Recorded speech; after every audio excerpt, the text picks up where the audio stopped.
बिस्मिल्लाहिर्रहमानिर्रहीम। बेटा आज का हमारा टॉपिक है aromatic hydrocarbons. Chapter number 9 start करने लगे हैं। 8 चैप्टर हमारा कंप्लीट हो गया है। तो एरोमेटिक हाइड्रोकार्बन्स सबसे पहले देखेंगे कि इनको एरोमेटिक क्यों कहा गया है। एरोमा, ठीक है, एरोमा का मतलब क्या होता है? एरोमा एक ग्रीक वर्ड है जिसका नाम का मतलब है फ्रेगरेंस। ठीक है, हम कॉमन लैंग्वेज में भी यूज़ करते हैं। Aroma means fragrance. ठीक है, तो ये देखा गया कि ऑर्गेनिक कंपाउंड्स जिनमें शुरू में ख्याल किया गया कि जिनमें फ्रेगरेंस होती है, जिनमें खुशबू होती है, उन कंपाउंड्स को एरोमेटिक कंपाउंड्स कहा जाता है। ठीक है, तो काफ़ी अरसे तक यही ख्याल होता रहा, लेकिन बहुत सारे ऐसे कंपाउंड्स थे जिनमें फ्रेगरेंस थी, खुशबू थी, लेकिन वो एरोमेटिक इन नेचर नहीं थे। और बहुत सारे ऐसे कंपाउंड्स थे कि जो एरोमेटिक तो थे लेकिन उनमें खुशबू नहीं थी, वो ऑर्डरलेस थे।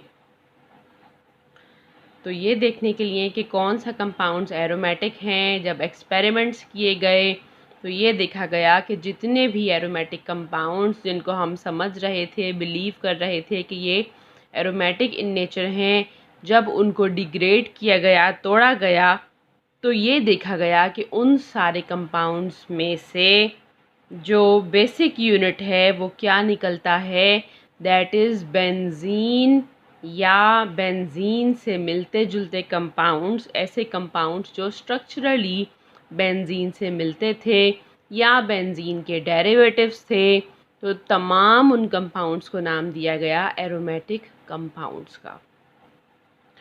तो अब हमारे पास क्या डेफिनेशन है एरोमेटिसिटी की, कि ऐसे तमाम कंपाउंड्स जिनके अंदर बेसिक रिंग क्या है, बेसिक यूनिट क्या है, दैट इज़ बेंजीन या उनसे बेंजीन से स्ट्रक्चरली मिलते जुलते कंपाउंड्स या बेंजीन या उनके डेरिवेटिव्स।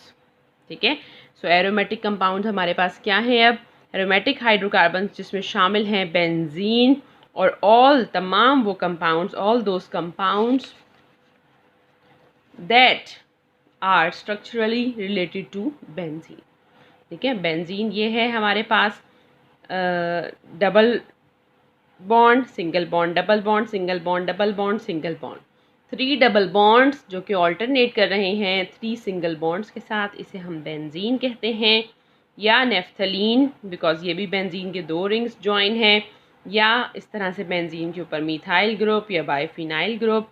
ये कंपाउंड्स स्ट्रक्चरली बेंजीन से रिलेटेड हैं। तो जिन कंपाउंड्स में बेंजीन या उस जैसे और कंपाउंड्स पाए जाएं, उन कंपाउंड्स को हमने एरोमेटिक हाइड्रोकार्बन्स का नाम दिया। ठीक है, इसमें डबल बॉन्ड होता है, फिर सिंगल बॉन्ड, फिर डबल बॉन्ड, फिर सिंगल बॉन्ड। इसकी वजह से इन कंपाउंड्स में जो हाइड्रोजन होता है, कि हर कॉर्नर पे जो हाइड्रोजन लगा है वो हाइड्रोजन की तादाद कम हो जाती है।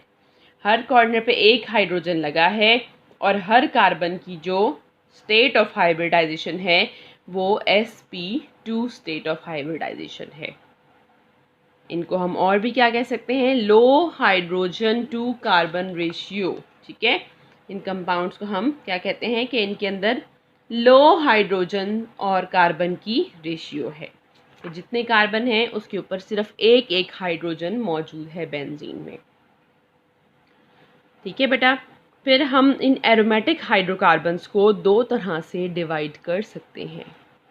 तमाम एरोमेटिक हाइड्रोकार्बन्स को 2 तरह से डिवाइड कर सकते हैं। वो तमाम हाइड्रोकार्बन्स जिसमें एक सिंगल रिंग है उसे हम क्या कहते हैं? सिंगल यानी मोनोसाइक्लिक एरोमेटिक हाइड्रोकार्बन्स, जिनमें एक एक रिंग है ये तमाम।